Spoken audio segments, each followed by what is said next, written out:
guys have already gotten your second season, and we know how rare that is anymore. How does the reaction?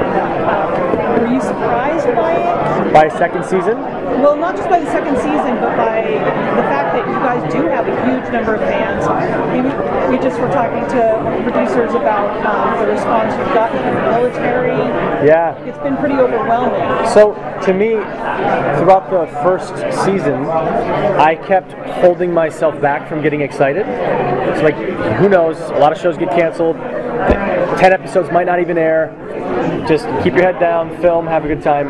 So I really repressed this feeling of like, yes, this is an awesome job. So when the show's now starting to do really well, it doesn't feel real because I think I've repressed that feeling so long. So yeah, it still hasn't set in for me yet. But the one thing that has is we got invited to our premiere in DC, and the Navy. There's a whole bunch of Navy men and Navy women that put on the premiere for us. And after the pilot episode, a captain and his two daughters came up to Christina Ellimore. She plays the gay character, and the two daughters were crying, saying thank you for representing lesbian in the Navy. And to me, being on a show that has an impact on people, like our reach extends further than we know sometimes, and to know that we might be having a positive effect on someone's life, to me, that makes me go, hell yeah, season 2. That's the exciting part. How similar is your, I can already kind of answer my question. Uh-oh. How similar or dissimilar is your own personality to your character? Well, Jack Nicholson talks about how acting is autobiographical. So no matter what, I'm always going to bring me into it. But I will say, okay, I'm going to be honest right now. My character so far, from what you've seen, emotionally, hasn't been able to handle or endure the circumstances and has kind of fallen short from the leader that he knows he is. And there's sometimes in my life where I can get very emotional and I can be a little bit of a softie. And so there's some similarities there. But the difference is no way in my real life could I ever be a Navy SEAL. Those guys have such a mental, emotional, and physical endurance, and they've trained so much, and they're these extraordinary human beings. No way could I ever do anything close to what they can do. So I differ very much in that way. I mean, I do think it's a really positive thing to show a character that isn't mentally handling it, because not everyone can handle those situations. And even if you're naturally a very, very strong person, sometimes you're just going to check out. And I mean, he's struggling and really, really trying, but there are all around all these other people who seem to be handling it fine, or at least internalizing it very differently. So I think it's a really positive thing to show that. Well, it's tapping into reality, because we all respond to things differently, and it doesn't make one person right or one person wrong. It's an extreme duress situation. It is. I mean, the circumstances are extraordinary, and the stakes are so high in this. But a lot of what the training of Navy SEALs is about is to be able to handle these things. But I think this is beyond what anyone ever.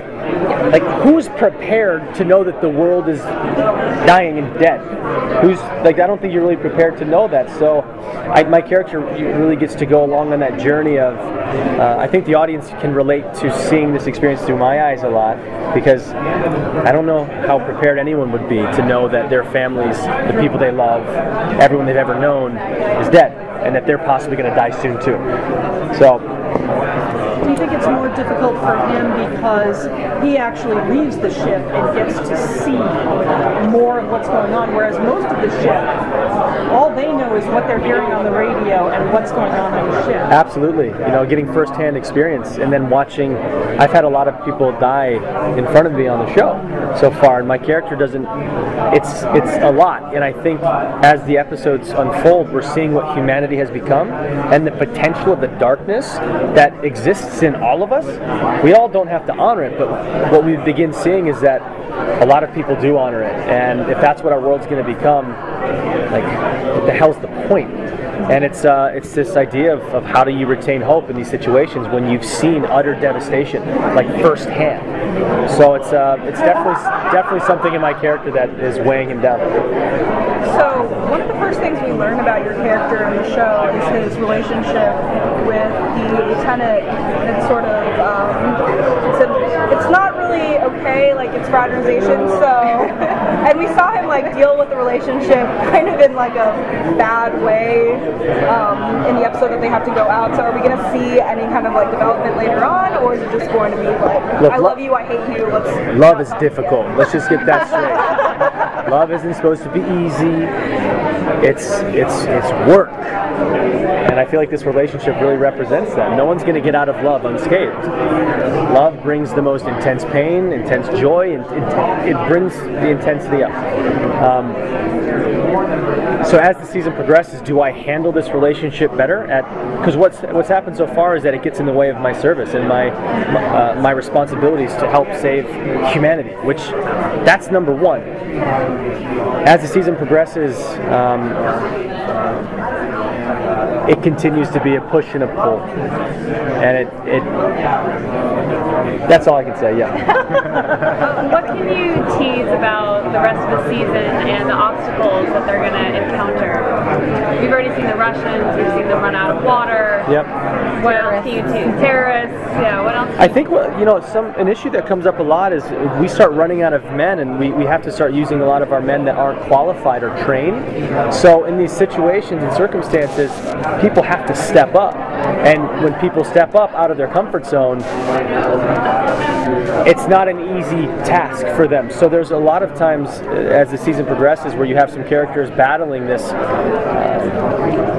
like this true challenge of who they want to be, but not knowing if they can amount up to that. So there's a lot of inner conflict that happens between characters, and how do you support that? How do you cultivate that? How do you motivate that? How do you support failure? Like there's a lot of situations that we tap into. Now I have to ask. So you're playing a SEAL. Did the SEALs take you out to the SEAL training school and put you through any of the? Oh my God! I wish the SEALs would have done that. No, but they are. Yeah, that would have been good. I know, but they are on set every day. They're on set with me all the time, telling me what my character would be thinking, how I'd be holding my gun, just how to move my feet, how I would stand. They're authenticating everything that I'm doing, and most times after every take, I'll look over and say, "Is that good? Like you approve?" And a lot of times they'll say, I loved it. And whenever they start with that, there's a butt coming. And we'll have to do it again. So it's, I haven't had too much of the Navy training, but I feel like they're a real part of my experience. How much training did you have to do to work with the German Shepherd? And is it an actual military dog? Really well-trained dog? It's not a military dog. It's a well-trained dog. And I didn't have to do much work at all. My one assignment was to get to know the dog. So the dog trainer would give me treats, and I would go hang out with the dog. And then when we were on set, I would, every time he would do something that I approved of, I would give him a treat. And we just, they changed dogs once on us too, but both dogs were just really calm and really just good little puppies. So yeah, it was very easy.